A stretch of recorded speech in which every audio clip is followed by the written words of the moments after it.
गाडी इकडे लावू का? अरे राव 2 मिनिटाचं तर काम आहे. बरं चल. मस्त मस्त भेटला. एवढं बोलताना नाही मिळालं. अरे, गाडी इकडेच होती ना रे? हा ना, इथंच लावली होती.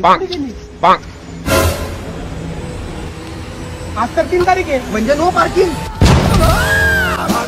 हो साहेब, 2 मिनिटं बाजूला गाडी लावण्याच्या आयटमला बनेन आणायला गेलतो. बनेन आणायला गेलो. तुझा आयटम बनेन घालते. मला आयटम ऐकतं तुझं ऐकतं तुम्ही. हो साहेब, खोटं बोलतो या. त्या गाडीला स्क्रॅच आला ना, नाना पेटीतलं पाड बदलून गेला. सांग तुम्ही. हा दादा बाप, माहिती का तुम्हाला कोण आहे आणि सांग.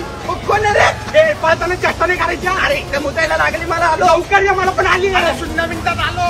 हा झाली पण. अरे आली 34. अरे काय खोटं बोलतो. हो साहेब, 2 मिनिटं गाडी थांबा. जो दंड असेल भरायला तयार ना आम्ही. हो साहेब, किती पळवता तुम्ही? मी काय म्हणतो, 100-200 मध्ये होते का बघा ना. काय 100-200? Digamos,